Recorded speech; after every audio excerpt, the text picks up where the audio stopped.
Hello, everyone. What up? Hi, top of Nick's head. I don't even see that. I see the top of Nick's head. I see all black. Blackout. Is it all black? Oh, that's how I see it. I see blackout. Oh, wait. Here we go. Yeah, I'm here. Hello.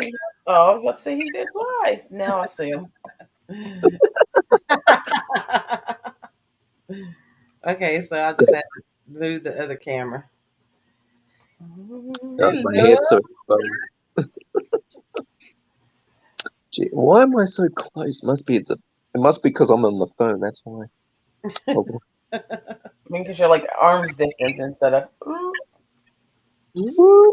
Yes.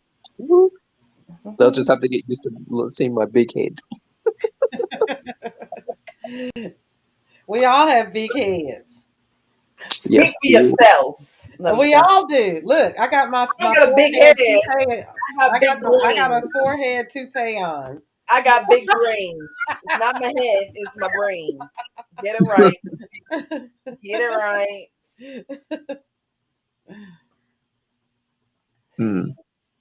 Yeah, I thought we could bring our conversation over to the YouTube because we're having a good conversation.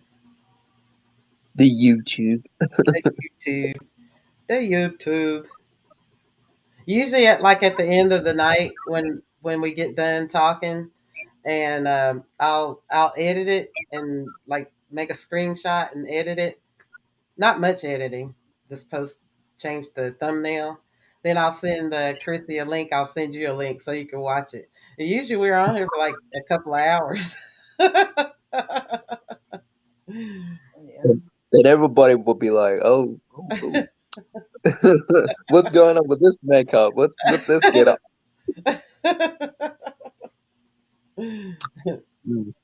So what time is it there over there down under? It is 9:50 in the morning. 9:50 in the morning. Yep.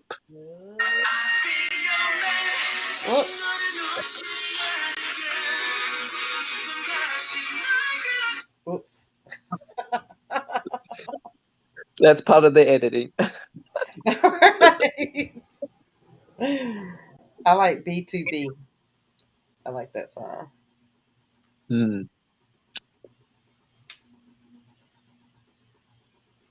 Let me mute.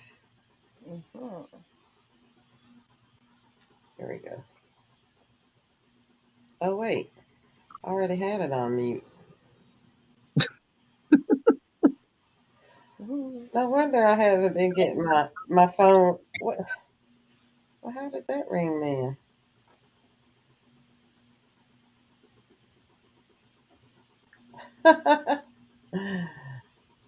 I had it on mute. That's why I haven't been getting my messages.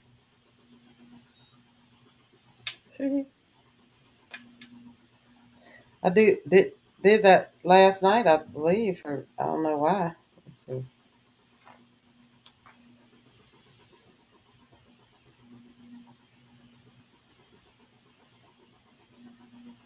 I have all these text messages.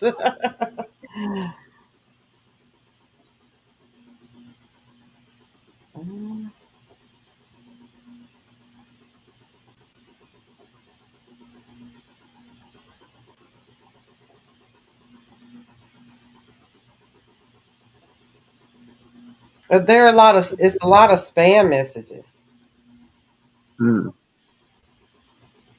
Too much spam messages. Need to delete some. Spam is expensive these days. I mean, it's like $4 a can for spam. I love spam, but it's like $4 a can. Even for spam, everything has gone up in the grocery store.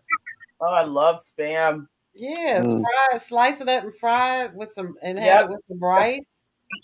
Yep. Give mm. me spam. Y'all can keep corned beef. Give me spam. Corned beef is disgusting. Corned beef hash is disgusting. I don't want to see a corned beef. Now it has to be cooked right. I remember when I was little, I didn't like it, but the older I got, the way you cook it makes a lot of difference. No, I don't want not a corned beef. But you're gonna try my octopus though when I make that for you, Yeah, right? that's different. I mean, I eat calamari, so I mean, Yeah, Ooh, sorry, calamari. good. yeah. So Yeah. I eat squid. Why wouldn't I try octopus? See, Nick. So when you come up to, if you want to plan for the states, you got like 4 months to plan to come up on Mm. July 4th because we're having a meetup at Chrissy's in New York on July Mm. 4th. Oh, yeah, why are So, you inviting people to my house? oh, I'm Yeah. sorry. Just Sharon. I Extended. just Just yeah. figured the more the merrier. I'm sorry. No, I'm just saying. We're having a meetup at Chrissy's, everybody.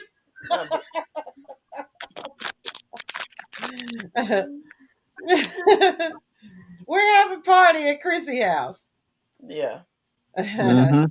And with my German Shepherd there, not letting not a nobody in. You're not gonna know what to do with your company, huh? Huh? You're not gonna know what to do with your company. What was Oh. You'll miss me when I leave. that? And A What are you eating, sir? I mean, it's Twinkie. Mm. Twinkie. Mm-hmm. Got the Why not? infamous Twinkie. Mm-hmm. It's not the original. It's banana. Banana, banana. I like the one thing about when I talk to Americans, they always like to know what I sound like when I say other words because I pronounce my words in a different way than other people would. So I get a lot of random people say, "Can you say water? Can you say fire? Can you say wind?" And everyone laughs because I'm saying it wrong in their eyes, in their ears. They all think I'm saying it wrong, but that's how I say it. Yeah, there's no right and wrong. I mean, Right? accents is an accent is an accent. Yep. Because even here in the States, like I'm in the southern part of the States and Chrissy's in the northern part of the States. We both say words differently because like she'll say some words and I'll be like, what? Like, Like what'd you people, say? listen, I say water. It's water. I'm not gonna say water.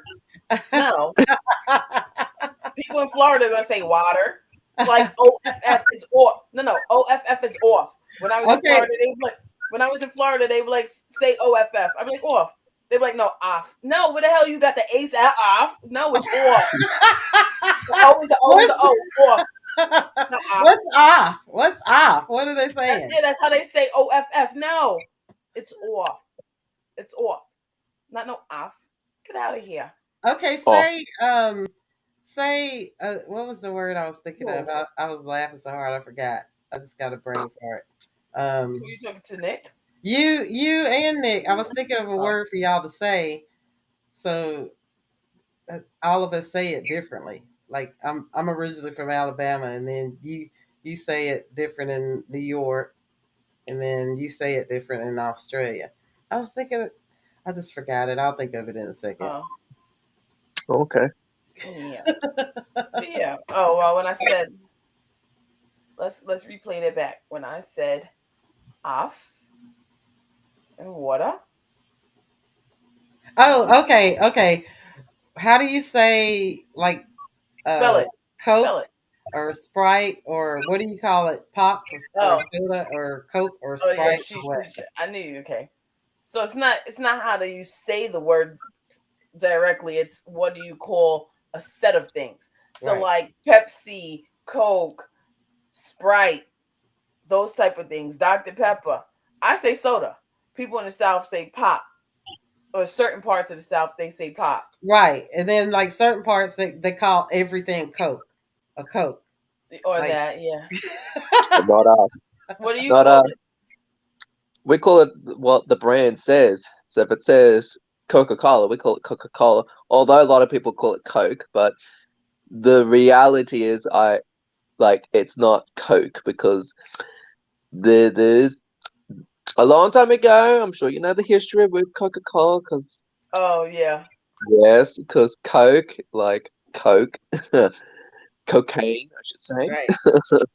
Well, Right. I saw a So, video today where they banned Mountain Dew in like most foreign countries. Like Mountain Dew is we not still have it. allowed. Huh? We still have Mountain Dew.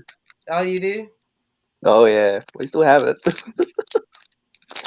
So, I what don't drink it. American foods that you, other than the Twinkies, but what American foods that do you see over here that they ban in Australia? Uh, look, we used to have a lot of well, we have a lot of American food. Don't get me wrong, we have Costco, all right? That's the only like franchises in America we have. We don't have Walmart and all that stuff. We only have Costco. But besides from Costco, we used to have a lot of major restaurants like you guys have. We used to have Chili's. We used to have um, Little Caesars, Uh-huh. and there was another one that I'm trying to think. Pizza Hut? The No, we have Pizza Hut. Although there was Pizza Hut used to do, I don't know, I think you guys still do it. I don't know. Pizza Hut used to do you go into their shop and you get to serve your own pizza and do your own, like there'd be like a little cafe buffet inside the Pizza Hut restaurant, Hmm. apparently. Um that used to happen and then they got rid of it, and now you have to order a pizza the normal way. But there Because used to be a of COVID. buffet in the restaurants. Um but like the weird thing is, okay, you guys have Burger King. We don't have Burger King. We have our own version of Burger King that's called Hungry Jack's. That's our version of Burger King. So a long time ago, we used to have Burger King here, but I think Australia just wanted to have their own name, their own rights to the company, so they changed the name just for our country alone. We still Uh, have the same menu as Burger King. It's just the title name is different. That's all it is. well, okay, so y'all have McDonald's too, right? Yes, we have Okay, McDonald's. so you know how in Japan and in Korea they have McDonald's, but their menus don't really look like the menus in America. They have like their own like teriyaki Oh yeah, chicken special sandwiches and things. stuff like Yes, that. So do y'all have that like in Australia with the yes, kangaroo meat? You have kangaroo burgers? yes, we do. Oh, you do? And at Yes, we do. McDonald's though? At McDonald's, no, no, no, Uh-uh. no. We're not like I've been to Asia, and you can order not just McDonald's food. You can order other foods with it. So we don't have that here. We're like the Americans. We just sell the what McDonald's sells. Uh, So although although when you watch commercials and all that, and you see the burgers are that big, you come here, the burgers are just like little tiny little burgers. They're the tiny false little, they're, advertisement. That's the Oh yeah, wait. same over here. false advertisement. Although you guys used to have McDonald's a long time ago used to have a meal deal that you used to have. So you have the small, you have the medium, you have the large, and then you used to have the super Oh, size. superstar. Yeah, they did away Yeah. with that. Hmm. Yes, there used to be a super size, and apparently the cup was a 1 liter cup. Apparently. Um, but I think what made it um decided to get rid of that meal deal. I think it was part of the documentary Super Size Me. Yeah, I saw Right? that. That's That was what did it. so It sure crazy. did. That guy for 1 month. And if they But said, "Do you want to supersize it?" he had to say yes. That was so crazy. okay, I'll tell you this. Some people freak out when I tell you this. Okay, where do you think vanilla and strawberry ice cream comes from? I don't care, but McDonald's vanilla tastes good. I Oh, don't, it's not I just don't like strawberry McDonald's. ice cream, so they could keep that. I love the strawberry, but I mean I Oh, like real strawberry ice cream with the I actual don't like. chunks of Well, strawberry. Yeah, I don't like. I it's don't not just ice. Hmm. it's not just McDonald's. Like if you go to your local supermarket, if you go to your local supermarket or grocery shop, um, when you look at any particular ice cream and you look at the ingredients, Hmm. now a long time ago, the ingredients used to have a wording called castrone. Now they disguise it as natural flavors because a lot of people look up castrone to know where it's from. And it's very unsettling because I've met a lot of people who used to love eating vanilla ice cream and um, raspberry and strawberry ice cream. And they tell me, oh, we can't eat that stuff. I'm like, why not? Read the label, read the ingredients. I'm like, well, it says it's natural flavors. And they go, aha. Well, it used to say another name. I'm like, oh, what did it say? Castrone. And what's castrone? Castrone is a product that they use for makeup and some other brands they put in. It's just some flavoring, but to get the flavor, they have to get it from a certain animal. And they get this flavor from an animal, from a beaver. So they use beavers and they get their anal glands and they use their anal glands and they juice it out, Well, it the sure anal tastes glands. good, And Chris, especially if they put it in vanilla bean. yeah, You know, so chocolate is my favorite, but they put it in some they vanilla bean. use I'm that tearing it up. they Chris. use Thank you, that Mr. Beaver. they use that actual flavoring from the anal glands and they use Oh, it as a custodian Well, product to use. you can't really be grossed out. People eat chitlins. People eat tripe. People eat all kinds of stuff. So, So you can't but be so leave grossed my out that they chitlins decide to out of use an this. anal Leave my gland. chitlins out of this. Okay, leave Chitlins my is absolutely disgusting. my chitlins Absolutely don't disgusting. deserve this. My chitlins Yes, they don't deserve. surely do. Yeah, I'll take an anal gland. I juice the anal gland all day over some nasty chitlins. Oh my Juice it. god! Juice the anal gland all day Leave and my give it to chitlins me. out of this. They had but you nothing can to do taste with the difference. You can taste the difference. If Your you chitlins, poof. Those things need to burn in hell. this. So disgusting. because you can taste the difference. Because I've tried real vanilla bean ice cream from the actual seed, and I have tried the unofficial ice cream, and it tastes different. One tastes pure vanilla, the other tastes a bit more sugary, and something's not right with that sort of contrast. But a lot of people don't know. But some famous cooks do know that vanilla and raspberry and strawberry are made from castro. Like I said, And I will take the anal gland, juice it all day. I will not eat I think no I'm gonna mother strictly freaking look, chitterlings. look. I don't Yeah, want a but chitterling. he I don't also want it. said I don't want strawberry no ice cream, which chitlins, I was no caught. chitterlings, I no said chitterlings. I like the I don't want none of strawberry. it. I don't want it. They can keep it. I don't want But it. leave my chitlins out of this. Nasty chitlins. Ugh. And leave my oxtails. No, Leave my oxtails out of this no, too. I eat oxtail. But yeah, people eating chitlins and tripe and all kinds of stuff. That's Yeah, right. okay. With some hot Yeah, sauce okay. and mustard. You might as well eat some I ice didn't cream say. with some I didn't anal say. I gland in said it. I was wrinkling my nose up at the sound of what his description No, I know. I'm because just look, saying. I'm eating the strawberry ice cream just like you're eating the vanilla ice cream. And he said that both of them were, affected with that gland.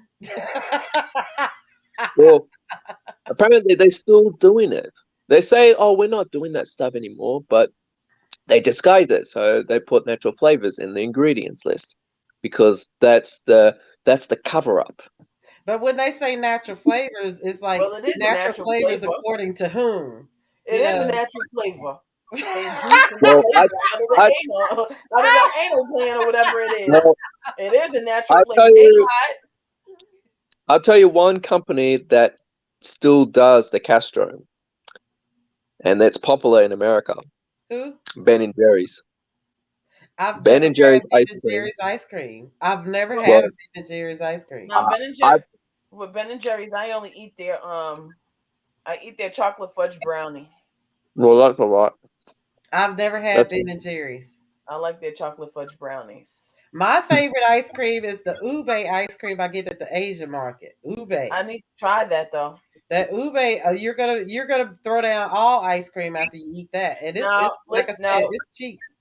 I mean, no. it's not cheap. It's like I am a chocolate freak. I will never give up chocolate for nothing. I don't I know might combine the ube. two. I That might ube combine the two. That ube No, is gonna do a whammy on you. You're no, gonna be like, no, whoa. it sure as hell will not. I am loyal to well, my chocolate, always and forever. Chocolate is the best ever there was and ever will be. That ube is gonna do well, the whammy though. No, mine, nothing compared to chocolate. my favorite is an Aussie ice cream. Um, it's called the Golden Gay Time. The Golden Gay Time. It's honeycomb. It's a honeycomb ice cream.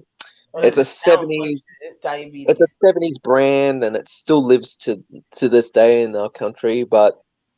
Um, but yes, a lot of Americans when they laugh when they to know the title of the Golden Gay Time because it says gay, but the taste it just sits well because it's got chocolate with it, with honeycomb, and it just smash But it you with know together. what?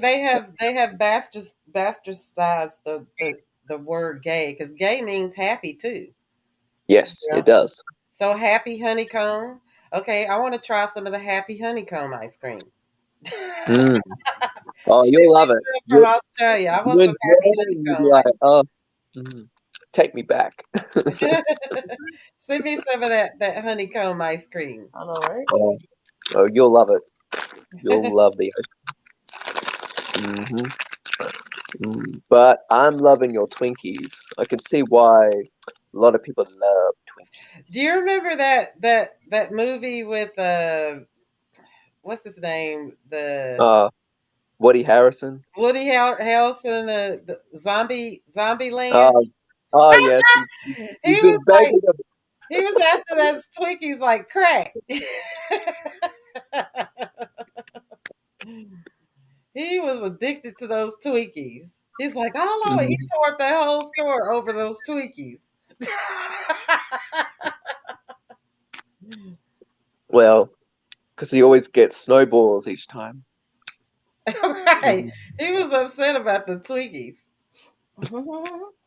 And then I think apparently in the mid 2013 and 14, apparently who's decided to cancel Twinkies for a while.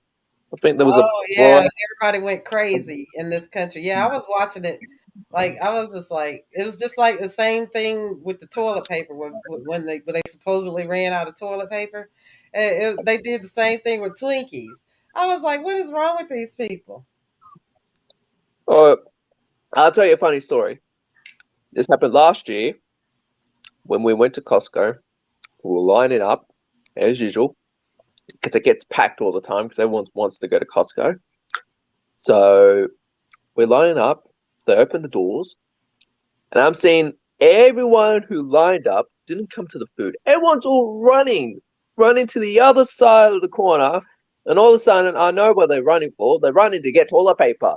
I'm seeing everyone, doesn't matter how old they are, elderly to the mid-age to the middle age, everyone would run into the back corner just to get toilet paper. And I was just like thinking, what about I'm like thinking to myself, what about this $10.2 million briefcase with all this cash? Did anyone want that? No, we go straight for toilet paper. Toilet paper is the prize winning back in the corner. Not money. Oh, toilet paper. I'm just So like thinking, what is who, going on here? whose What? money was Toilet paper? Huh? whose money was it? They were running Uh, away from. uh, no, I'm just putting that in an example. Oh, It okay, wasn't. okay, yeah. I'm just like, why would they ran for toilet paper? Like, seriously, toilet paper? I saw this one couple got about 8 packs of toilet paper. I'm like, really? You really need 8 packs of toilet paper? They Seriously? started putting up signs in our stores limiting people to getting only two pack minimum. Like they were Mm, like, you're only going to be allowed to get 2 packs. Like it was ridiculous because they were acting like the toilet paper was the cure to COVID. yeah, I know. What the hell? Weird. That's very weird. Yeah, toilet paper's not gonna save COVID. What the hell? I think everyone's just like, I don't know. I think because the Chinese started it first. I think they started it first, and then I think then Americans did it, then we did it, then everyone else did it. Although Europe don't behave like that. Europe are just like like we were in lockdown for 2 years, and I noticed Europe not in lockdown. They're free. They go wherever they like. They don't. They don't worry about drama much. I'm like, here we're like, we locked down. Yep, we're locked down, chilling the vibe. And now we got people turning each other about being vaccinated and all that. It's just gone all toxic. So Even I, are you stocked up at home? Like prepared for the next lockdown? Are you stocked up at home with toilet oh, paper? oh, not in that sort of sense, but anything can happen. So do you have Anything. a closet for your toilet paper though? Maybe. You up there in the mountains by yourself, so you got a good spot. Nobody gonna bother you. As Mm. long as you got plenty of toilet paper. Whoop, Mhm. that's about it. Or you can do it the old-fashioned way. You don't need toilet paper. Just get a couple of leaves and go down the back. Yeah, stick your butt in the lake or the creek.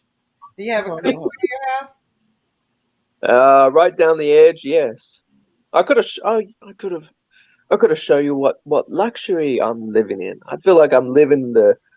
Okay, I tell everyone. Okay, I live like I'm in the Shire from Lord of the Rings, or I'm living like in a nice rainforest. Because down the road we got like 3 to 4 rainforests with waterfalls, and it's just like wow. Normally, you go and drive for things like that. Me, I just walk down the road and there it is. It's like, wow. Yeah, a That lot of sounds people get like jealous. that sounds like that spot in Japan I'm trying to get to. Yeah. I mean, I that's still my goal. I mean, I got set back, but I'm every day I'm still working towards getting there because Well, I want to live yeah. in peace like that. Well, when I think of Japan, I think of Godzilla. I'm sorry, but Well, I mean, that's a given, like I in love anime and Godzilla. all that stuff. But I'm older now, so I like cherry blossoms. Cherry blossoms are very soothing to me. And I like Mm. elderly people. So I don't mind living in the countryside of Japan, 2 hours outside of Tokyo, drinking tea with old elderly people that have never seen black people and just sitting there chilling with them under the cherry blossoms. That's what I want to do. Well, I remember I went to Thailand once, and uh, don't ever walk alone by yourself in the night in the malls or the local markets. near the roads because I got harassed.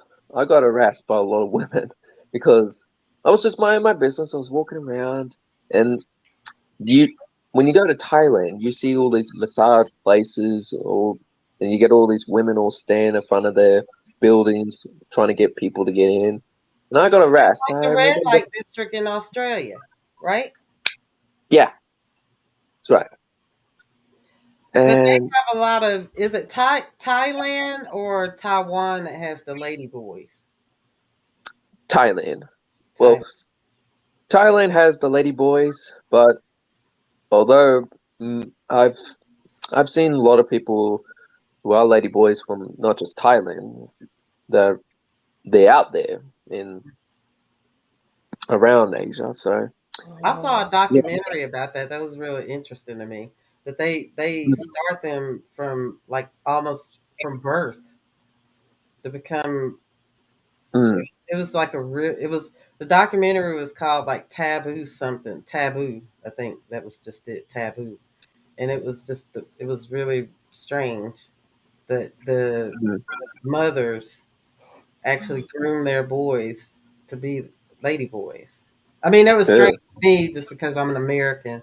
And anybody listening out there in the audience, just chalk that up to being no, I'm teasing. I mean, it was interesting because I watched the whole documentary just because I wanted to learn about, other countries and their cultures and stuff. And that was like a really interesting part of their culture. I mean, I wouldn't go over there and go looking for them like they're zoo animals or anything oh, like that. well You done. see, but I had never heard of any. I've never heard of that, so that's why I was watching the documentary.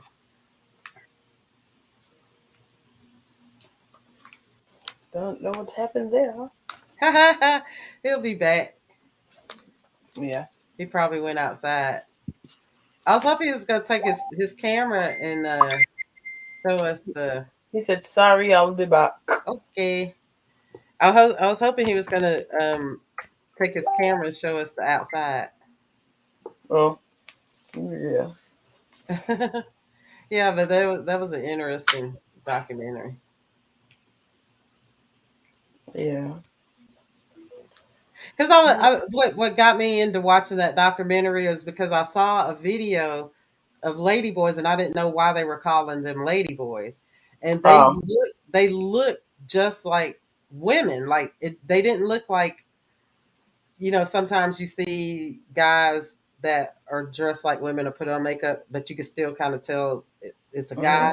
They didn't look like that at all. They looked like they were prettier. They were prettier than a lot of like biological women. Mm-hmm. So I started watching it because of that, and I was just like, wow. I mean, I had never heard of anything like that. It was Yeah. interesting. Interesting to say the least. They were pretty. I was like, wow.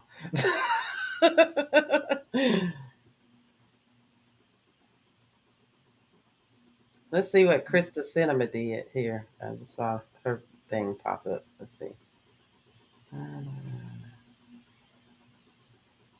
Somebody, somebody called. They're like huge win for employers, courtesy of Senate Republicans. Plus, okay, I thought they were calling. Which I mean, I don't think they're Democrats. I think they're operatives. Mm-mm. Let's see.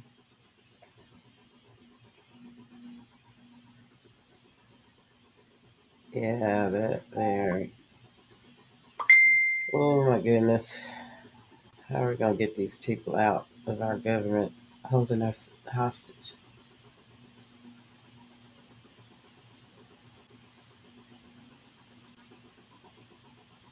They're holding us hostage. Lindsay, let's see what Lady G said. Uh, of course, he's talking about how he's not going to support Judge Katanji Brown Jackson. Staten Island. How far is Staten Island from you? Um, maybe 45 minutes or Okay, so. that's not bad. I mean, we don't really go to Staten Island, so Uh, why? that's the stepchild. There's why? Why? What is they like the redheaded stepchild? Yeah, we don't go to Staten Island. Nobody goes there.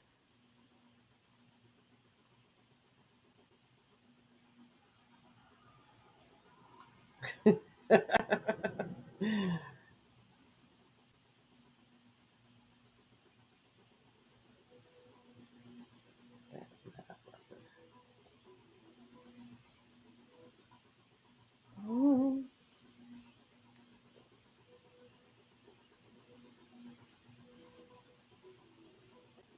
April Fool's is tomorrow. It sure is.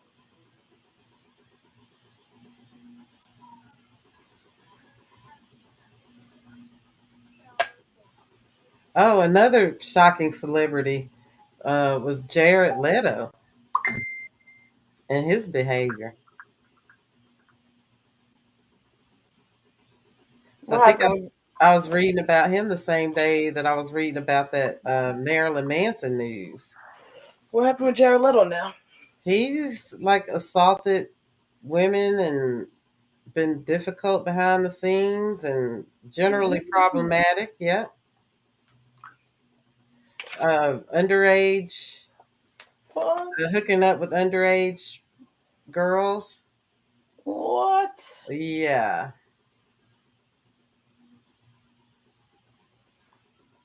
like this one guy says, "Yo, Jared, now that you've slid into the DMs of every female model age 18 to 25, what would you say your success rate is?"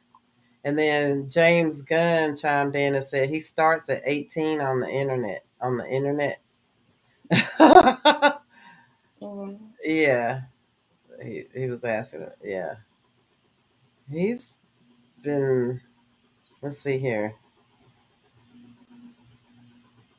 Where is it? I think James Gunn left Twitter too. Yeah, Jared Leto was. It's been problematic.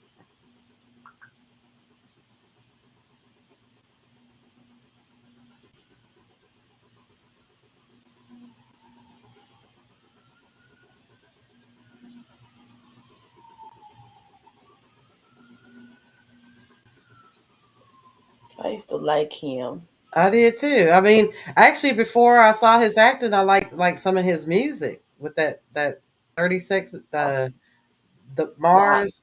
I loved him from My So-Called Life.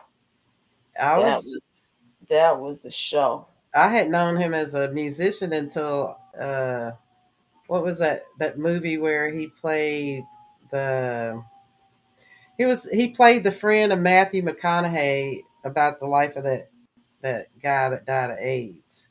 Oh, And that was actually pretty good story script. It was like it was not cheesy or anything like that. And I mm-hmm. was actually impressed with his acting and saw him in a couple of other things, but I had only known him for his music. Oh yeah, no, I knew him before that. Before he 30 got into Seconds to music. Mars or something. That was the name of the band. Yeah, no, I knew him before he got into music when he was on My So-Called Life as an actor. Hmm. Yeah, we used to watch that. No, no, I mean he was a musician before he got into acting. No, So he acted before. No, he acted before he got into music.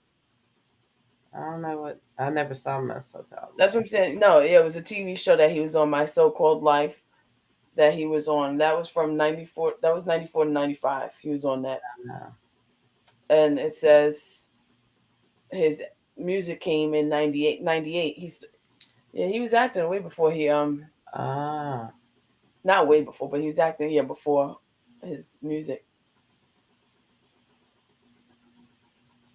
Yeah, we were so in love with him back then.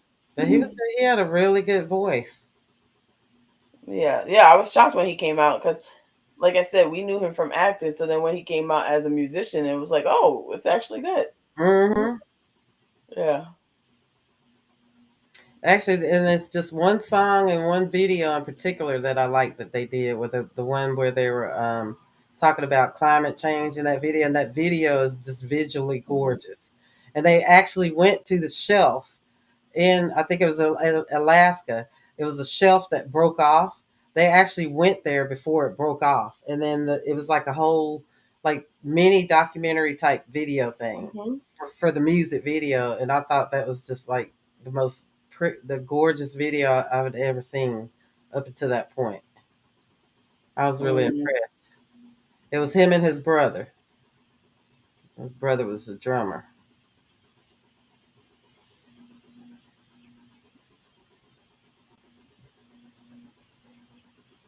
Mhm. Yeah, I was looking up the thing you talking about, and somebody this from 3 weeks ago. So it says, why is no one talking about Jared Leto's history of pedophilia and predatory behavior? Yeah, yeah. I was like, ooh. Like I said, these people need to sit down. Uh, while they chiming in on stuff, first off, it's none of their business.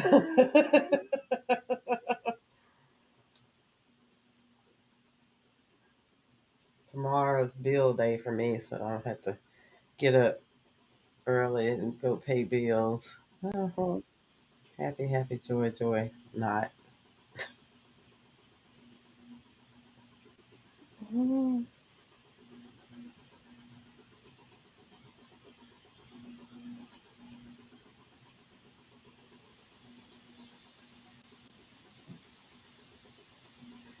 So Ginni Thomas was part of a cult. This psychiatrist on Twitter is saying, I knew Ginni Thomas. Ginni Thomas was in a cult, the large group awareness training cult called LifeSpring or something.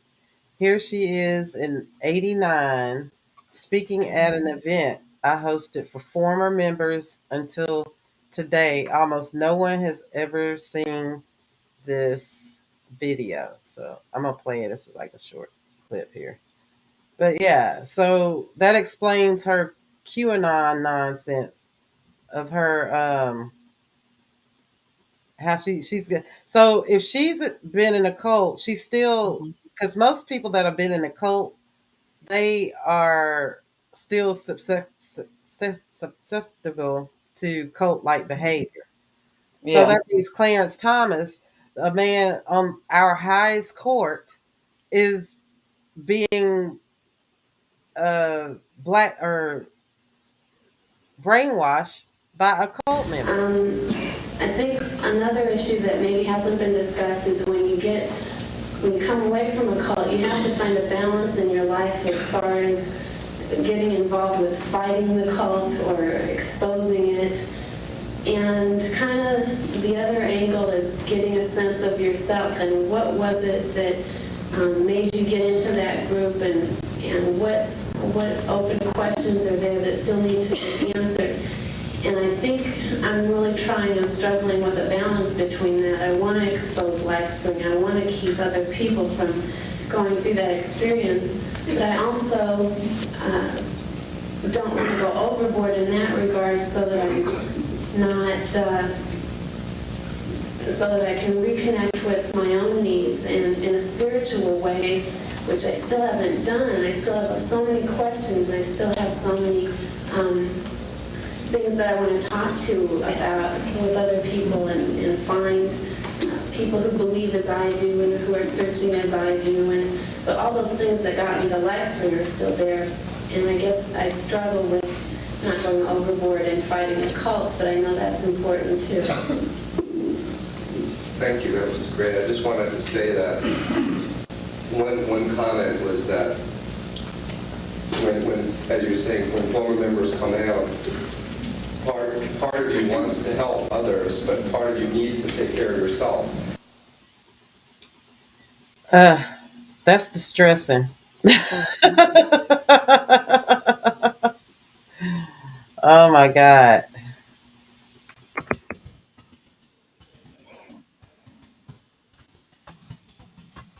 that our court is under the influence of somebody like that.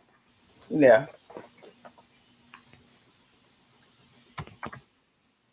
Because you know she's influencing Clarence Thomas behind closed doors. That's why he was doing her bidding.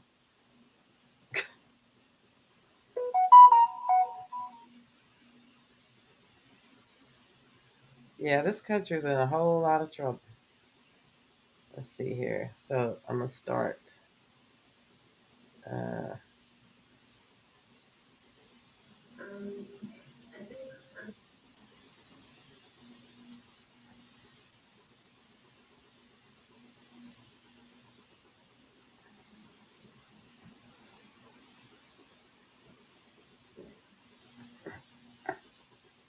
this is the doctor, and as you'll probably notice, Jenny seems likable. She was okay. So basically, what I saw, she was very manipulative because you know how those Karen types like to manipulate people. Mm-hmm. After she left LifeSpring, she got heavily involved in the movement to help former cult members exit cults. She also organized a cult awareness briefing for congressional staffers in the late 80s. Sadly, the people who helped deprogram Jenny were also apparently involved in right wing causes, as is the case with so many former members. She was overtly susceptible and went from one cult to another, the cult of Trump. So he writes more about this in the Washington Post. And then this is the full video from this 1989 cult members support group conference. You can see that on the YouTube channel here. Ginni Thomas appears at the 1730 mark. To learn about undue influence, subscribe. Okay, he wants to subscribe there too. Okay, let's check this out here. Um, Whole range of different things, and everything from the way in which they were exit counseled out or deprogrammed out, people who had walked out, who felt like second-class citizens in the midst of the conference compared with other people, feelings of anger, of fear, of gratefulness, of all kinds of different things. And I really, aside from kind of pinpointing the theme of issues about them coming out, it's kind of wide open to all of us. Because of the size of the group, I'd like to ask people use a microphone. There are two of them in the inner circle. One's there with John, and one's here with me. You may, when you talk, you may feel like saying your name, what group you were in. You may not. It's up to you. Because we have so many people, and we have about 40 minutes, time is short, so I would ask you to be considerate and not talk for a long time about what you want to say to the General Convention. This is being videotaped, and other people who were not able to come to the convention will be able to see this and listen to this, ex-members as well as CAN affiliate members. And so hopefully it will create a lot of knowledge, of insight, and stimulus for discussion later. With that in mind, I would just also like to thank the former members who shared on the panel yesterday. It was personally very moving for me, and I know that it was moving for the General Convention as well. Who would like to make an opening statement, or would anyone like to make an opening statement about being here, or what they've learned, or what they think, or what they'd like to see, or what they aren't seeing? Great, thank you.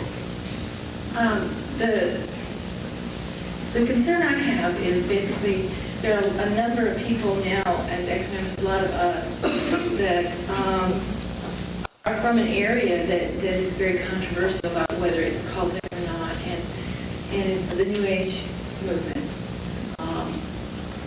My own personal experiences from being a devoted New Ager and I like the way Carol put it, but what did you say, Carol? You got Workshop junkies? Yeah, workshop junkies. You know, and this is a whole new thing that's going on, and a lot of us have had experiences that that some people would blow their minds if they one person had told me that you know, they thought that maybe Circle of Power was, you know, a hard film for a lot of people to watch because they didn't think it was true or valid. I watched Circle of Power during my exit counseling, and I sat there and go, my goodness, they made a film about my life. It was very close to some of my experiences, very much so. I know there's other people in here, and since that's a newer thing than the Hare Krishnas and the Moonies, I want to get everybody else's feeling about it. It's one that's harder to talk about, too. There's a lot of powerful people involved in this area. It's very socially acceptable. She said What's it like it, how for you? powerful people are involved in Well, this. the New Age. Yeah. Yeah. So they went from one cult to another, and now they've transformed 20-30% of the population in this country, brainwashing I them. noticed even after death, They are now a one cult. of the things that I can't sit in front of therapists and listen to their language and listen to the talk and go on. And when it first came out, I would even go into flashback reactions. I call them flashback because it was like an LSD trip hitting you again. You start to hallucinate, you start to do all of those things. I've now gotten to the point where I can handle listening to them without People going that through watch Fox reaction. News But, act like this and sound like this lady. In some ways, I think I know more about therapy. In fact, Margaret Singer, even, we had a discussion on the phone once. She said, you know, sometimes I feel like I need to learn more things from the ex-members. People look at me as the expert if I wasn't there. And people who have been in therapy, and there's a lot of us, that I think people need to learn some more about these, and there needs to be a lot more research. I didn't come out of a therapy group, I came out of a fundamentalist group, but I've experienced the exact same things. I'll hear buzzwords, and this is 5 years later, and I still... Fox News and their buzzwords. Full-blown Catholic Mass last week. Listen closely to these people. My fiance corrected me about something I'd done wrong he didn't approve of, and instantly I burst into sobs like I did when I used to be in a cult. This is 5 years later. I didn't get exit counseling or deprogramming. I was a walk-away, and I walked into the Navy, and there I've been floating for 5 years since. And just realized that this last weekend, they sent me through a mini boot camp with Marine DIs, and it's the cult all over again. So the Navy, which used to be my rock, became the cult again. So I'm in the process of being discharged. Last year I was Sailor of the Year. Was to push myself incredibly hard to make rank in the Navy. Sailor of the Year, awarded an officer's program, and now I'm being discharged a couple months later for unsuitability and emotional instability.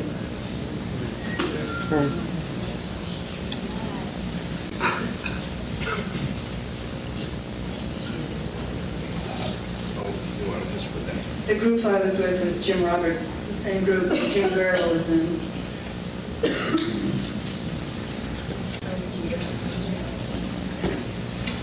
My name is Joe Zimhard, and I was what I describe myself as an eclectic theosophist during the late 70s, and I delved into the groups which channel information from superior beings, similar to the group Ramtha today. The groups I was involved with mainly were the Agni Yoga Society in New York City, the teachings of Mount Blavatsky, the teachings of Alice A. Bailey, the I Am movement, the Rosicrucian movement, and the most damaging group that I had involvement with was the Church Universal and Triumphant under Elizabeth Clare Prophet. I learned to chant and decree in rapid sort of manner. The Hindus call it Japa Yoga or Japa Yoga, and it's a mind-altering practice. It puts you in a hypnotic sort of trance, and that's sort of the drug of that particular cult. I was a walk-away or walk-out, as they say, and it took me a period of perhaps 2 to 2.5 years to sort out the information. A lot of research, a lot of reading, a lot of praying, a lot of anger, and if I was to estimate in value, in money value, what that cost me, it was far more than the deprogramming would have. It took a lot of energy. As a result, I've learned a lot, but still, it's quite a price to pay. I'm just curious, how many ex-members are walkaways? Very interesting. Maybe because there's so many of you that here, I can say me too, because I was in the program. But maybe you can offer some thoughts about how you came to be able to walk away. Would anyone else like to talk? My name is Carol. Switch it. My name is Carol, and I was involved in Est and the Hunger Project for about 5 years.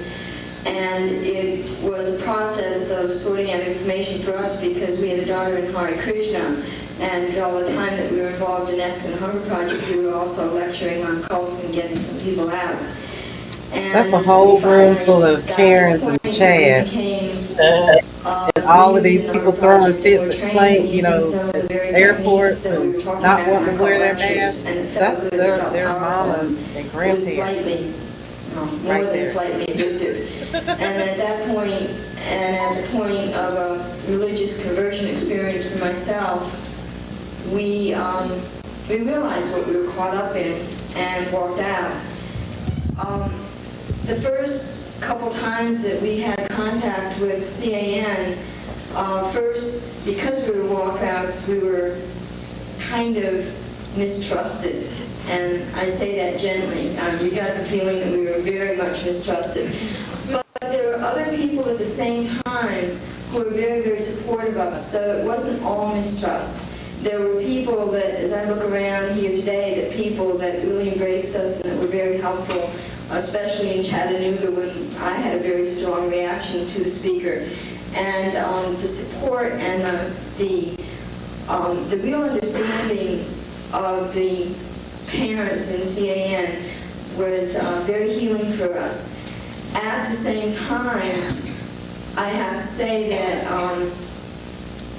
and I'm very uncomfortable saying this, that there are times when there are speakers that speak in a positive manner about trans states and about what we have come to call magical thinking. That it's very difficult in hearing that, especially when I'm putting myself in people's place who have just come out of the cult and have dealt with this nifty programming as something that was used to manipulate them, to get them reinforced in the cult mind state. And it's very, very difficult to hear this. And I know that I react to it still, not to the same degree that I reacted in Chattanooga, but it is very painful. And, I just asked for some sensitivity on the part of CAN to that as well. And I really, I guess that's what I want to say. Who else would like to?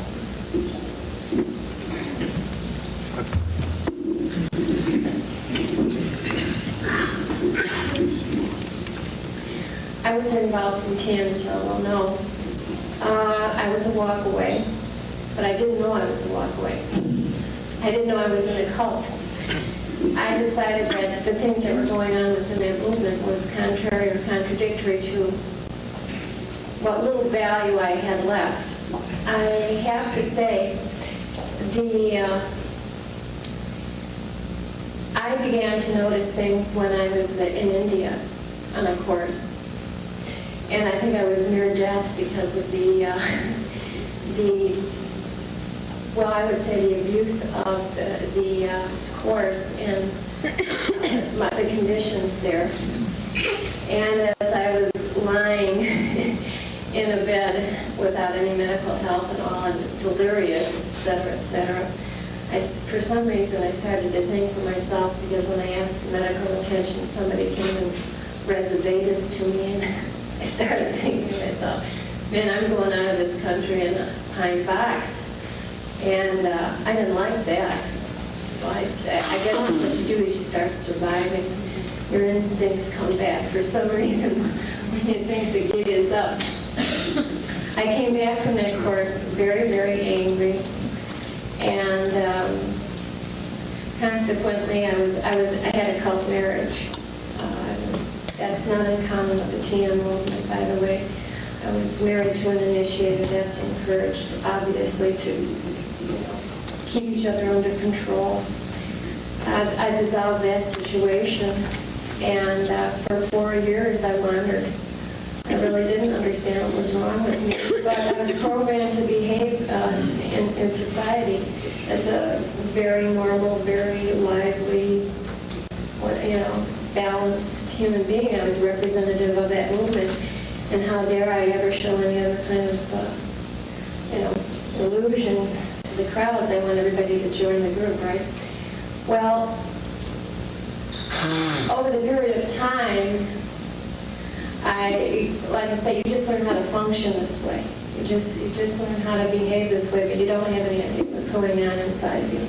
I was fortunate enough to end up here at a convention, and you all heard that story. I have to say that initially when I came, nobody really understood. They knew, all I heard was this, yes, oh, you're in a cult. TM is a cult. They were suspicious of me. The first person I walked into when I came into the convention in Chattanooga said to me, what's your mantra? Believe it or not, I had never spoken my mantra out in all those years. I still had not gone through that process. I had not been deprogrammed. I didn't know what deprogramming was. I didn't know what cults were. I didn't know what brainwashing was. Well, boy, I thought, man, these people are nuts. What do you mean? What's my mantra? And I thought, I have to say now that I must tell you, I really appreciate. Now I understand. I really appreciate what CAN has done. I realize that we wouldn't be here if it weren't for their efforts. They can't possibly understand what was going on. But I want to let you know that as an ex-cult person, and walk away without any information, how sensitive we are. We're very, very confused. We have no information. And it's just such a slow walk. Every year I come back, it's like the gong goes off. That's what they were talking about. I can't believe that. Oh, is that what was going on with me? And I appear to be perfect, getting along. But every day things pop up, and as things pop up, then we start putting it together as, the mechanics and the system that went down in our own personal groups. And that's what I was trying to tell you folks, that is starting to happen to some of us, and that's the information we're getting.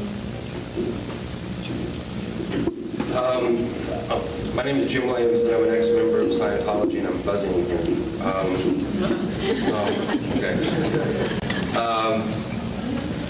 A walk away, I guess I didn't really walk away from the church. I kind of crawled away after 13 years.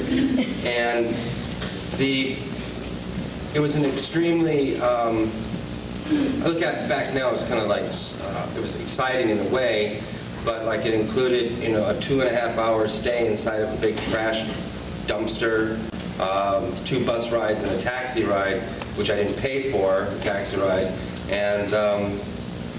And then it was an extremely long walk, almost 4 years, until I found the Cult Awareness Network.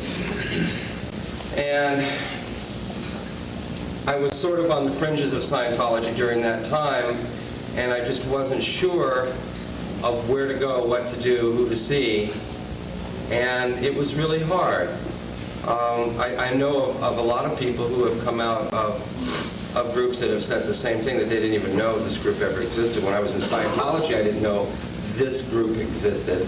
I knew there were certain people that were, quote unquote, out to get Scientology, but I didn't know that there was a group of people who really cared about people coming out of groups and were willing to help them. And since then, I've said, well, gee, I really need to help. I need to help people, other people who are coming out. I need to get an organization together where at least when people know they have a place to go to when they come out of a group, and people will help them. Basically, all I want to say.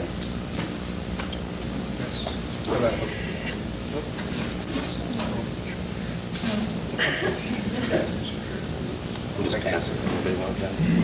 By the way, when one mic is on, the other one needs to be off, otherwise it gets feedback. Yeah. Okay. There's Ginni Hi, Thomas. I was in Life Spring, and I was what I considered to be deprogrammed. And I guess coming out of, when we talk about it, the focus of this discussion is on coming out of the cult. There were a number of things that went on for me. I think the best advice I got right away was get home, go home, where there's such a solid base of security and support and love that transcended my time with the group, that I could kind of hit solid base again. And I guess the parents sitting out there need to know that that was just real key for me, that I found myself and I could take a harder look at what I went through. I think my experience with my parents was real good, and then right after I came out was a Chattanooga experience that was really discouraging for me, very difficult for me, and that's because She just looks like somebody that just throws like this epic hissy fit, so she doesn't get her way and cry. You were comforted and embraced and loved and supported, just like that parental experience I was talking about. And then there was another faction that was saying, well, you've been deceived. You haven't really been in a cult that isn't like the religious cults. And I guess that was very, very difficult to hear coming out at the very beginning. And I have since gotten a perspective and felt, more secure in my knowledge that that was in fact a cultic experience, that I know those people are wrong, and maybe that's controversial, but anyway. So I guess I just want to say thank you to the people who were supportive at that point. That was very, very helpful. I think another issue that maybe hasn't been discussed is when you come away from a cult, you have to find a balance in your life as far as getting involved with fighting the cult or exposing it. And kind of the other angle is getting a sense of yourself and what was it that made you get into that group, and what open questions are there that still need to be answered. And I think I'm really Now she's in the cult struggling of with a balance NACA. between that. I want to expose LifeSpring. I want to keep other people from going through that experience, but I also don't want to go overboard in that regard, so that I'm not, so that I can reconnect with my own needs in a spiritual way, which I still haven't done. I still have so many questions, and I still have so many things that I want to talk to about with other people, and find people who believe as I do and who are searching as I do. And so all those things that got me to LifeSpring are still there. And I guess I struggle with not going overboard and fighting the cults, but I know that's important too. Thank you, that was great. I just wanted to say that one comment was that when, as you were saying, when former members come out, part of you wants to help others, but part of you needs to take care of yourself. And what I found particularly difficult in the first year that I was out was parents, out of their own need to help their own children who were involved with groups, guilt-tripping me and pressuring me to help them. And it took me, I think, 6.5, 7 years being out of the group before I could feel comfortable within myself to say, no, I just can't help, or I don't have the time, or I need to take a break, I need a vacation. And so that's one thing I just wanted to share. Somebody else. I want to talk about public speaking for those of you who are new. There's something, I will. What I'm concerned about is what I found after I started doing public speaking. I recommend to those of you who are new and maybe want to talk about your groups, don't do it without some support. I went back to North Dakota and did it basically on my own. And if you're new out of a group, you need somebody that you can be with, because you run into people who are going through experiences, who ask you a lot of intimate personal things, and you need somebody nearby. Yeah, I left the Reparations 4 years ago, and while it was difficult to leave, it was still a whole lot easier than being a Christian. The thing I wanted the most was to be accepted as being normal, okay? And maybe that was, especially by my parents, you know, they'd get real worried every time I got into the city or anytime I do anything. And they're still real worried about me. And maybe I was expecting a lot after, you know, being on this weird trip. And, you know, and I hear two different things going on. You know, I'm hearing here that we want people to be sensitive to our needs. Okay, you know, that is, we're sensitive to all these different buzzwords, but we also want to be accepted as being normal folks. You know, we're just working out some stuff.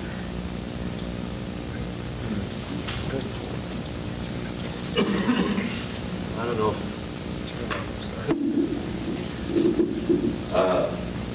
Maybe I'm going to ask a question. I hope I can hear for myself. I was a walk away, in a sense, walked away from a group called GCI. I was one of the leaders in the group, and I guess the word that comes to my mind is that I had a vague sense of realization while I was in the group that something wasn't right.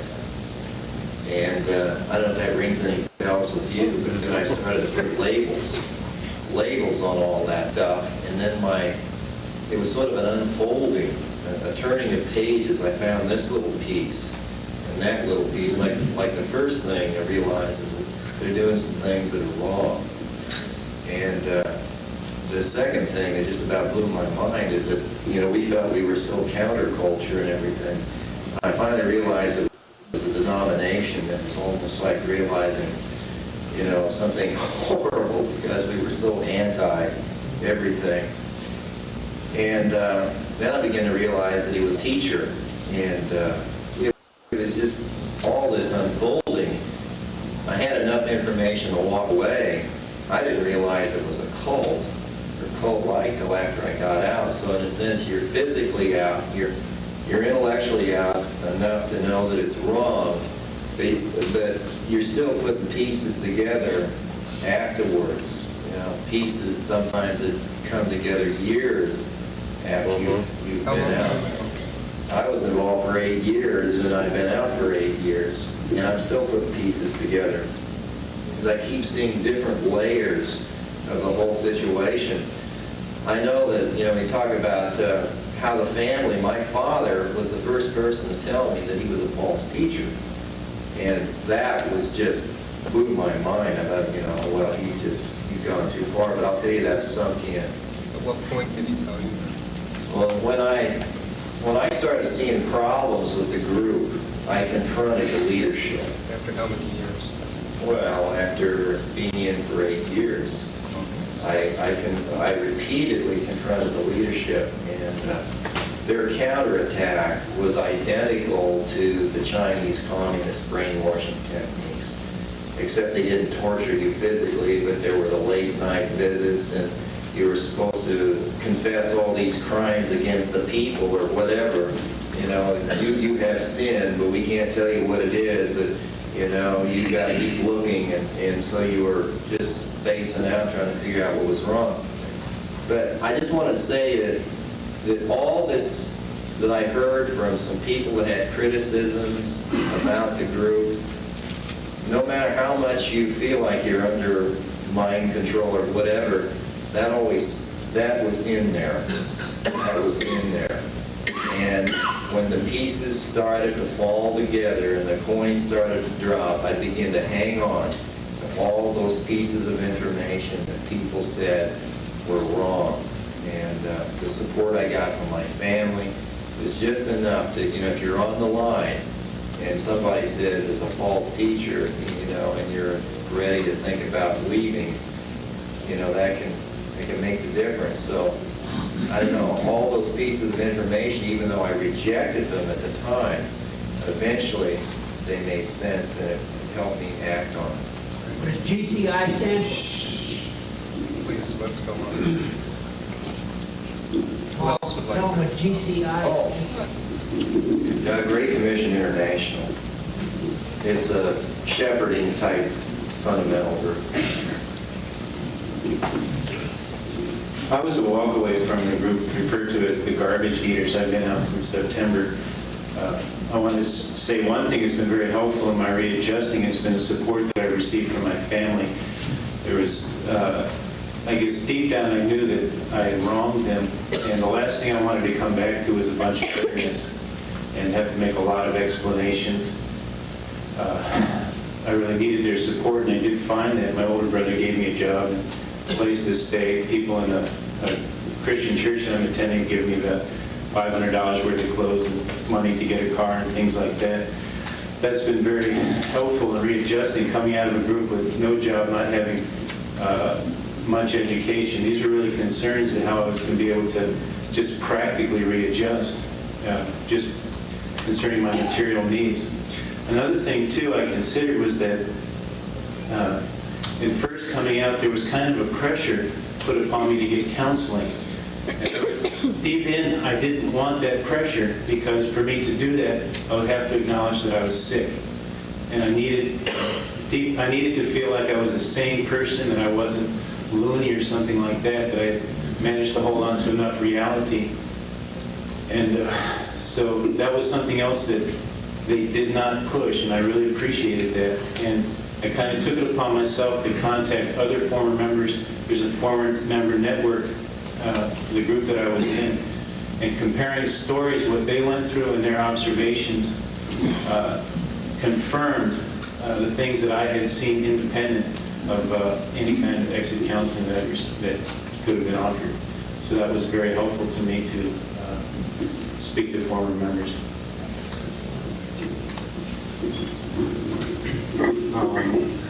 I was a member of the Word of God, Sword of Spirit, which some of you may have heard of. And I, like some others have expressed, it's very helpful to me to come to a conference like this and feel like I'm okay.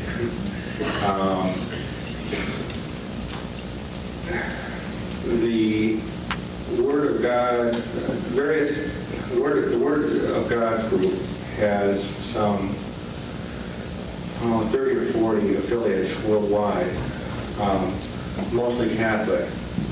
And one of the heads of the organization has private audiences with the Pope.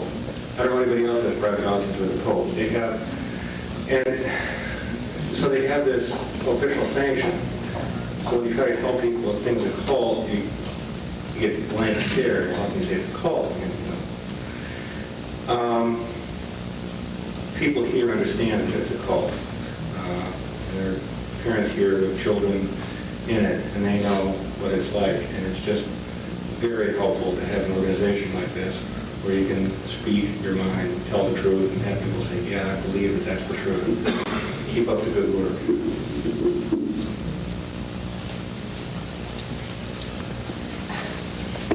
Hi, I'm Linda Blood. I was in Temple of Set, which is sort of an esoteric Satanist group that bore a great resemblance to a lot of the New Age groups.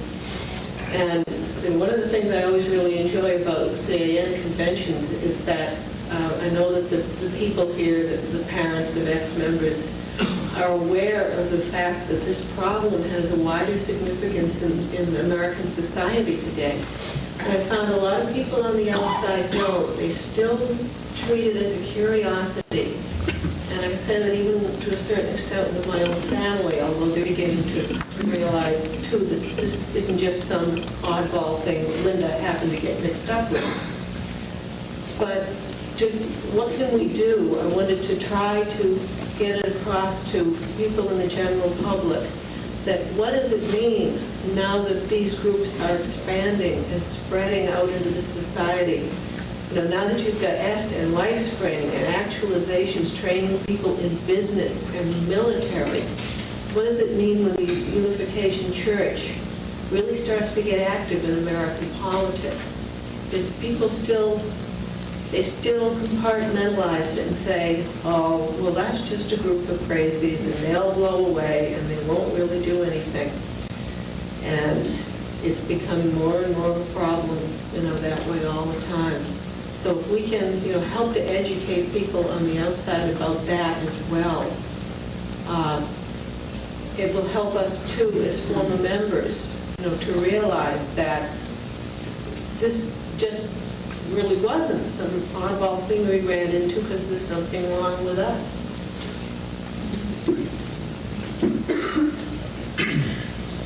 Hello.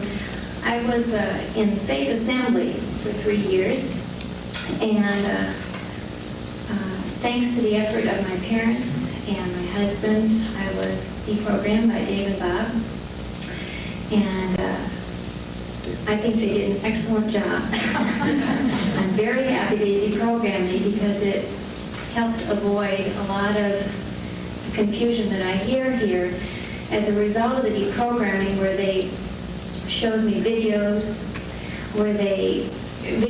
of the other groups and the mind techniques that these groups had used, and manipulative techniques. As a result of seeing the errors in the scripture, the way it had been twisted, as a result of seeing newspaper articles that I was unable to see before, they were able to get my mind start thinking on my own again. As Bob said, he was there to show me alternative points of view that I had not allowed myself to hear, thinking I would lose my salvation.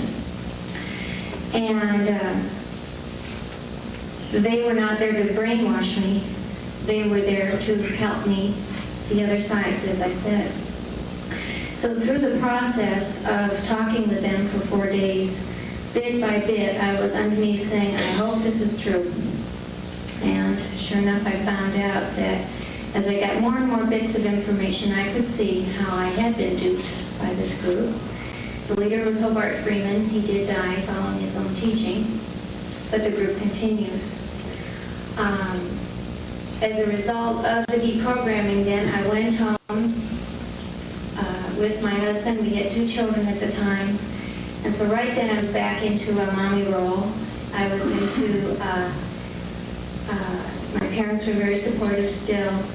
My friends that I had lost contact with for 3 years now were very open arms to me. And people were very understanding. The thing that was difficult, I went to the church we'd been attending, the Covenant Church. And for about the first 4 months, I could do nothing but cry sitting there listening to church, because it was the buzzwords, like you said, words of faith, words of put your trust in God, which in my particular group had double meanings. So anytime I'd hear that word, I'd have to stop and say, no, wait, that's, I'm not thinking Freeman's way now. What does it really mean? So through the process then now of 2 years, I've been out for 2 years, we've gotten involved in other Bible studies within our church. And through those studies and helping sort back through the errors, plus through the support of friends, I feel basically like that happened to a different person in a different time zone. And we talk to groups as much as we can at home. I did go through a slight period of depression there. When I first came out, Dave and Bob took me with my folks. Before I went to Unbound, I went to Unbound too for 3 weeks. Or I guess it was right before the experience in Unbound. We went into a restaurant where there's a lot of drinking, a lot of smoking. And you talk about the floating sensation, that was definitely no-nos that you don't do. And my reaction was, I've got to get out of this place, and I wanted to run away, which is kind of how I felt too when I'd gone back to church too. But I was able to catch it, and then talking with Dave and everything, I was able to deal with it. So I think that's kind of what I've got to say. Thank you. We have about 7 minutes before we're going to close. I'd like to invite those people who haven't spoken, please share with you, and perhaps to talk about things that... Could you turn that one off, please? It's off. Okay. Maybe to talk about things that made it easier for them to come out, or things that made it harder for them. So dude told him he turned the camera off, but he didn't. I thought I would mention a little bit about my experience. I was a while from an intense New Age environment. It was very difficult. for years because I didn't know what was happening to me. I would float quite readily, especially at the mention of virtually any psychotherapeutic verbiage, because I was a therapy group junkie, among other things. And last night, I noticed that was starting to happen again. And using my multiple tracks, which I still use, I try to visualize the ancient This is like a freaking inside view of Fox News watching, or, Fox, not I really noticed news, others but had that Fox experience. We had channel to watching. get up Like, and leave all for of a while. these people And are I'm Fox viewers. just acknowledging that was noticed. And And they've you're had not kids, wrong. their And kids no have had offense intended to the kids, speaker. so they passed on this behavior. My I mean, name look is at Peggy, Ginni Thomas, and I she's was still in acting like Houston this. 14 years, and I was held very much She went prisoner from one cult to another, by the MAGA cult. constant reaffirmation of the fact this was a messianic group, and I believed that were I to veer or weaken in any way, my salvation would be lost. We were reinforced by an 18th century philosopher, Emanuel Swedenborg, and we were considered, if you left, you were totally lost. I experienced both walking away on my own as well as being rescued. I became quite the heroine when I escaped from those who were trying to rescue me and ran away and went back to the group and was treated as, of course you were taught that if anyone took you captive, you were just the weakest, and to have all this truth, especially 14 years taken from you, was something you had to fight with all the vitality that you had to free yourself of. However, I found that seeds had been planted in the initial rescue, which made me start using the integrity that was deep within me. 2 years before I actually left, it was mandated that I leave my husband and my 6 children. One daughter is still in the group, and to this day, I can't believe that I did that. It's like another person did it. However, it was mandated that if I didn't, then I would lose my salvation, I'd lose my call to God, because my husband and my children were unbelievers and fit for hell.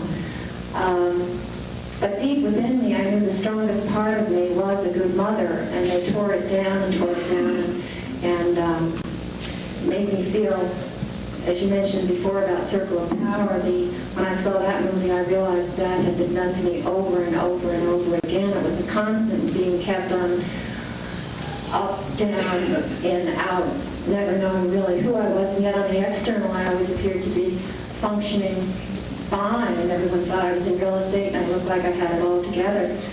We were very involved in a national company. But what I'd like to say for any of you who may have members who have been in a group for a great period of time, that it's still possible that there's something deep within each of us that acknowledges something that is very, very true. And once I realized I'd been so violated, and I started taking the seeds that I knew were truth and fitting them with all the untruths that were not making sense to my basic humanity, I was able to take that and work with it. And then I came out, and everyone said, you've done it the most painful way possible. I worked with Dave Clark for a couple of days, and he was most helpful. And then on my own, I sort of got my family back together again and started working with them. That was therapeutic. And then I went to Unbound for 2 weeks, and that was very, very good. And one of the most wonderful things of this is that I've worked with people from all denominations, and if anything, I've ended up with a love of the one true God that is awesome, that I probably never would have had I not been through this experience. Brother Julius.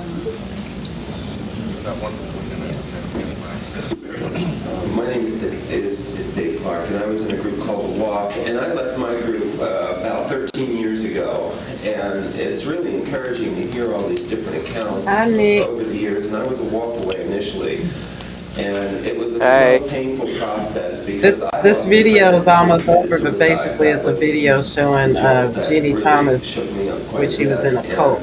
She after walking out, there wasn't left much one cult and information she joined initially another one. when it So came to the money we're control almost at the end of categories. I this. had doctrinal differences that were very obvious to me, but all of the Okay. various layers, as Paul had Like, pointed it's out crazy earlier, though, I watching started these to come people. in touch with that as They time act went just on. like those And people that that you're watch dealing that with Fox extensive channel. levels of influences here. And there's two key areas that I think are important in terms of what I've learned over the years. The processes that people are put through, and that dual identity that you pick up after a while, the real you and this new person that you become, and you go in and out of that, and the trance states So have a lot to basically, do with this is that. a group Also of relationships, ex-cult members. It's like a emotionally, 12-step dealing with people program, that I cared and about they're an awful having like lot a that were meeting still in that talking group, about and when they going through the left the cult. frustrating So they're efforts having of like trying a to support communicate with these meeting, people. And talking the about pain, there's a tremendous amount their, of pain that I went through.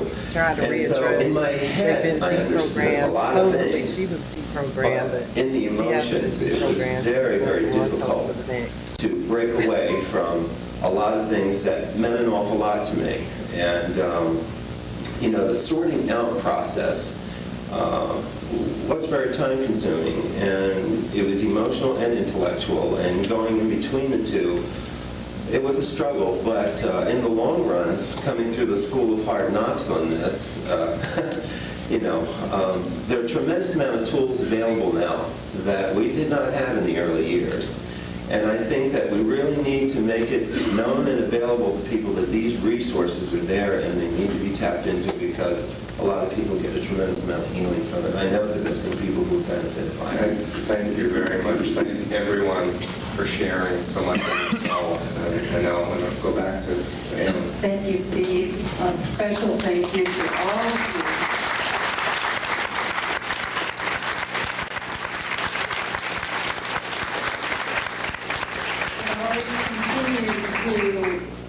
To be a great appreciation for these young people to share their most intimate thoughts.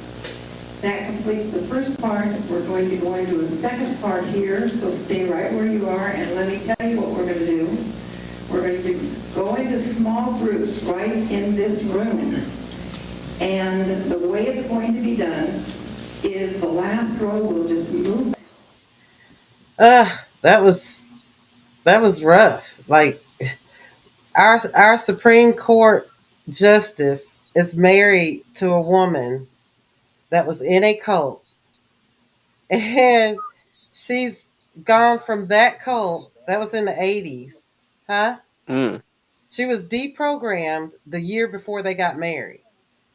So he was already married. Jeez. He left his wife and married this woman, Ginni Thomas, a year after she had to be deprogrammed, which I don't think it worked, because she went from that cult to the MAGA cult that worships Trump. And he is on our highest court in this country.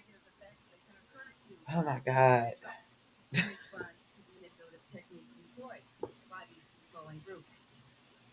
But there are many here, not as counselors, teachers, clergy, or law enforcement officials, but I thought I turned it off. Okay. Yeah, that's not good. Oh, jeez. Let's see. Where is it? Oh, there it is.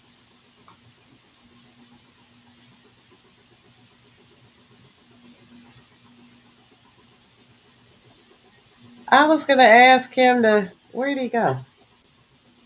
He popped out again. Not that. It's morning time up there.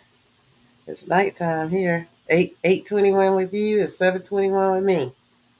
Yeah.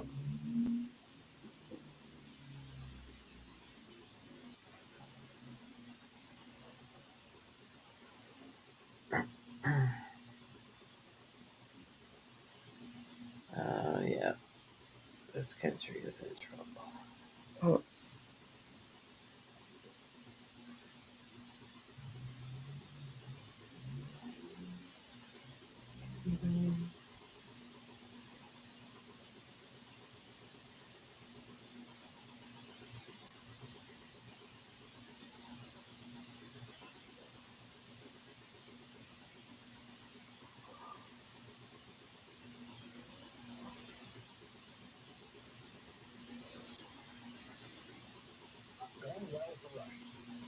tonight, Ukrainian President Volodymyr Zelensky said the invasion has reached a turning point. The Russian forces launched attacks across the country. That's good to know.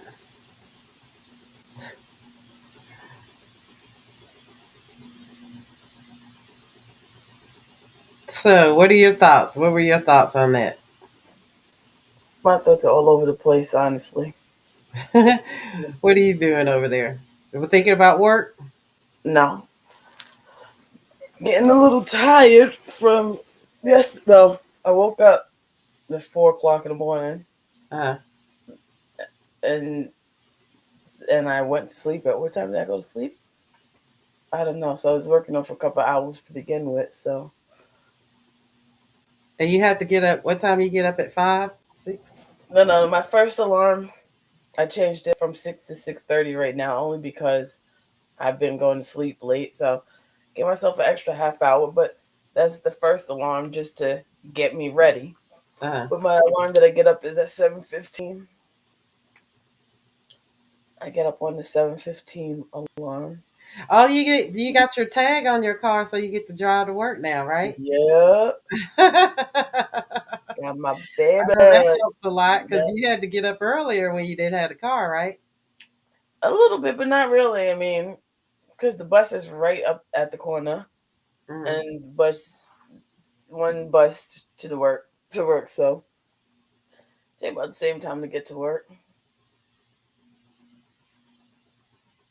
Tomorrow's gonna be an early day. I've been getting up because I hadn't been feeling well either, but I've been getting up around because I usually get up at like 5, no later than 6.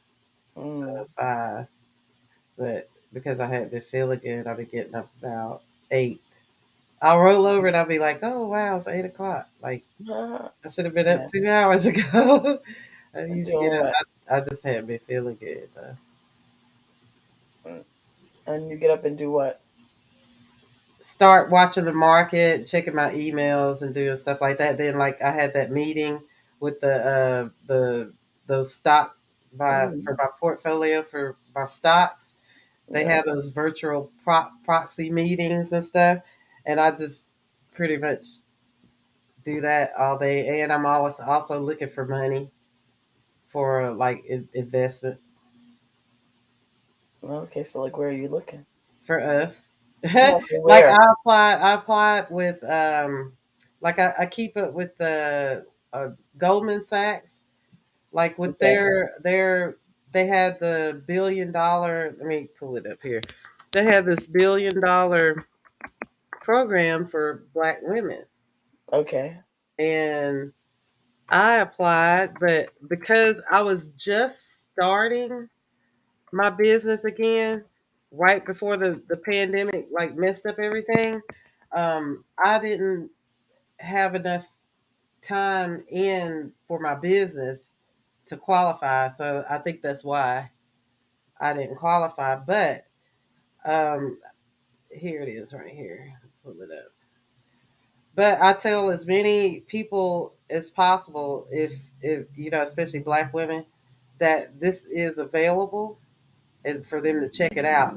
So, and I'm also trying to find somebody to help me write a business grant, and so I could pay them if they help me write a business grant because I don't know how to write a business grant. So this is the program by Goldman Sachs. 1 million black women, 10 billion in direct investment capital, and 100 million in philanthropic support to address the dual, disproportionate gender and racial biases that black women have faced for generations, which have only been exacerbated by the pandemic. 1 million black women will comprise investments plus plus probably the 1 million probably got it before I did, but um, focused on key moments in Black women's lives from early childhood through retirement. Investment areas include healthcare, education, housing, small business, all aimed at narrowing opportunity gaps and positively impacting the lives of at least 1 million Black women. So, like I said, when by the time I got the application to apply, that something like this happened so fast. Of course, 1 million women are going to be right ahead of me. Which I'm glad that they got it, but I was trying Yeah. to get it, at the same time. But this is what I was telling you about, like reparation wise. Goldman Sachs did this on their own first, Mhm. and they an institution like Goldman Sachs is not doing this for no reason. So they have analyzed and developed think tanks to figure this out. They already know we are getting our reparations. And that's why I keep saying we will be getting our reparations, and they see the writing on the wall. They wanted to get ahead of this. So when it starts, snowballing into everybody getting their reparations, they're going to use this to their benefit by saying, "Look, we were the first ones on the block." You know what I'm saying? Trying to look out for black women, and they're gonna get when people get their reparations, then people are gonna start spending their money again with them because they're gonna be screaming from the top of the mountain, going, "We were the first ones on the block." You see what I'm saying?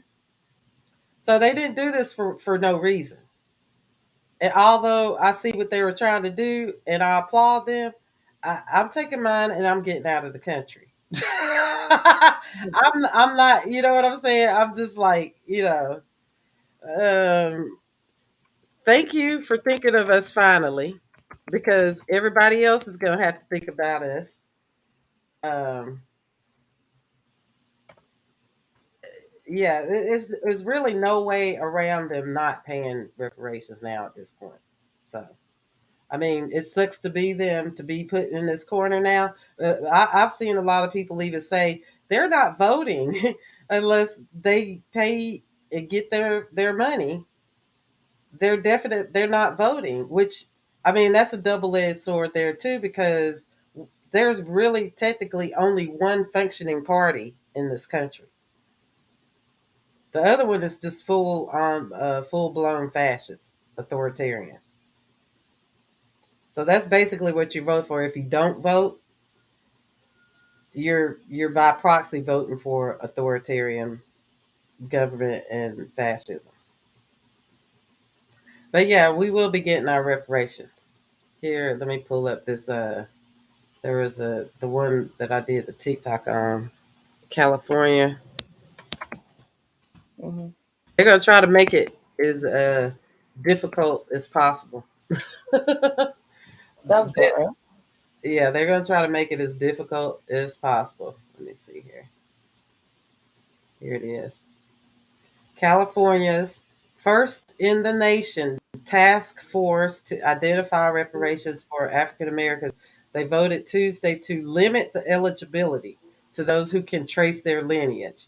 Now they know doggone well. There were records destroyed.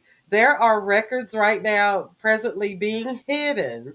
Like there are white people right now that have records, slave records, in their attics, and as heirlooms they're passing them down, and they refuse to give up those records because they feel like that the descendants of the slaves that their family used to own might want to come back and collect. So that's one of the fears why. And then the other fear is, well, not fear, the other reason is they just don't want black descendants in this country to get anything. They don't care. They don't want them. So that's why they're not going to release records that they have. But whether they release the records or not, we'll get them. And that's going to be challenged, them trying to limit the eligibility, because um, if that's the case, all of these DNA companies, they need to be doing these DNA tests for free for us. Although I got mine for as a gift, so I still didn't pay for it. It was a gift to me. But they need to be paying them for free.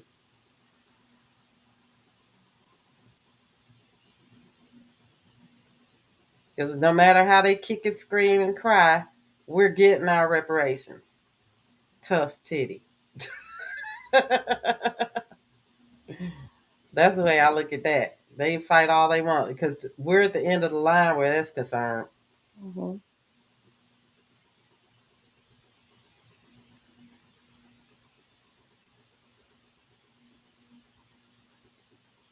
Sucks to be them Mm.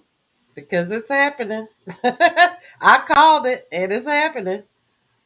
I sure did. I saw the swell and now it's like bubbling over a little bit. But close to midterms, it's gonna the they're gonna be talk. It's gonna be louder. Uh, so I was like, Anthony's outside my window, and I was like, "What is that noise?" And the other one didn't have. So I got Coke. Okay, thank you. Wait a minute, I got this one. He's at my window. I'm coming in. Okay, you can come on in there. He's at the window.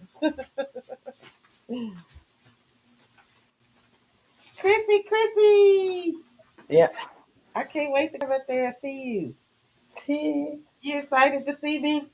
Even though I'm inviting everybody and their mama to your house, I'm sorry. Please forgive me. I'm sorry about doing that. It'll be a riot. See?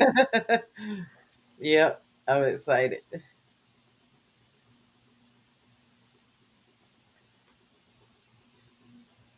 Okay, sleepyhead, I'm gonna let you go. We're gonna do this again tomorrow, okay? Uh-huh. Well, call me later tonight if you want to. I'll be up for a little bit. I'll be editing this I gotta edit this video. All right. So I'll probably call you in a little bit. okay, goodbye everybody. See y'all later.